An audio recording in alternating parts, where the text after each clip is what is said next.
హైదరాబాద్లో చేప ప్రసాదం పంపిణీ ముమ్మరంగా ఏర్పాట్లు జరుగుతున్నాయి. మరింత సమాచారం మా ప్రతినిధి రమేష్ ప్రత్యక్ష ప్రసారం ద్వారా అందిస్తారు. మురుగశీర్గ కార్తీ సందర్భంగా బత్తిని కుటుంబాలు ప్రతి సంవత్సరం కూడా ఆస్తమా రోగులకు సంబంధించి కూడా చేప మందిని పంపిణీ చేయనున్నారు. ఈ ఏడాది కూడా అదే విధంగా కూడా పంపిణీ చేయనున్నారు.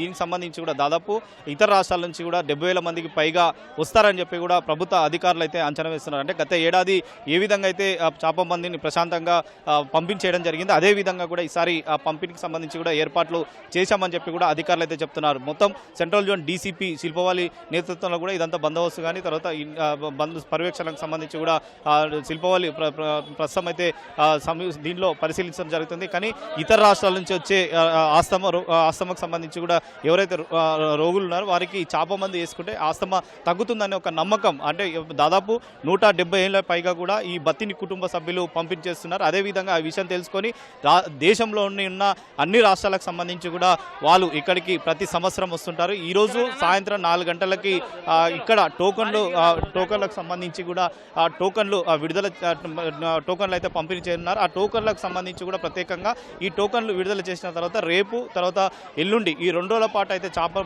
మందు పంపిణీకి వాళ్ళని అయితే అనుమతి ఉన్నారు. కానీ ఈసారి టోకన్ సంబంధించి కూడా పర్టికులర్గా టైం కూడా తీసుకువచ్చి తర్వాత విడుదల వారీగా చేపల మందు లోపలికి వేసడానికి కూడా పంపించేందుకు కూడా ఏర్పాట్లు చేశామని చెప్పి కూడా అధికారులు అయితే చెప్తున్నారు. దీనికి సంబంధించి అంటే పోలీసు బందోబస్తు కూడా, ఎందుకంటే ఎక్కువగా ఇతర రాష్ట్రాల వాళ్ళు ఇక్కడికి వచ్చి తర్వాత చేప మందుకు సంబంధించి కూడా 2 రోజులకు ముందే ఇటు నగరానికి చేరుకొని నాంపల్ ఎగ్జిబిషన్ పరిసర ప్రాంతాల్లో కూడా వారు ఉంటున్నారు. కాబట్టి వారికి ఎలాంటి ఇబ్బందులు లేకుండా ఇటు వసతి కానీ తర్వాత ఆహారంతో పాటు తర్వాత మంచి వాటర్ సంబంధంతో పాటు ఆరోగ్యపరంగా సంబంధించి కూడా ఏదైనా సమస్య ఉన్నట్లయితే వారికి సంబంధించి కూడా అన్ని ఏర్పాట్లు చేశామని చెప్పి కూడా అధికారులు అయితే ఇప్పటికే వెల్లడించడం జరిగింది. అదేవిధంగా కూడా బారిగేట్లు కూడా అంటే చేపల మందుకు సంబంధించి కూడా ఫిషర్స్ శాఖ సంబంధించి కూడా చేపలను రేపు ఉదయం నుంచే ఇక్కడికి అందుబాటులోకి ఉంచి రేపు ఉదయం ఇటు అసెంబ్లీ స్పీకర్ గడ్డం ప్రసాద్తో పాటు కొంతమంది మంత్రులు కూడా హాజరై ఈ చేప మందుకు సంబంధించి కూడా పంపిణీ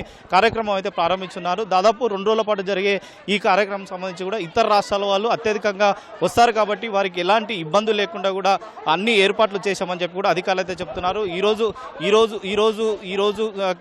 అయితే టోకన్లు పంపిణీ చేసి రేపు ఉదయం ఇటు అసెంబ్లీ స్పీకర్ తర్వాత ప్రారంభించిన తర్వాత కూడా ఈ 2 రోజుల పాటు కూడా చేప మందు పంపిణీ కార్యక్రమం ఉంటుంది. కాబట్టి ఎక్కడ కూడా ఇబ్బంది లేకుండా పోలీస్ అధికారులు కానీ యంత్రాంగం కానీ ప్రభుత్వ యంత్రాంగం కూడా ఏదైతే చర్యలు జరిగిందో వారిని అందరినీ కూడా వాళ్ళు ఇచ్చిన సూచనల మేరకు కూడా అందరూ కూడా నడుచుకోవాలని చెప్పి కూడా పోలీసులు అయితే కోరుతున్న పరిస్థితి అయితే ఉంది. Vote studio.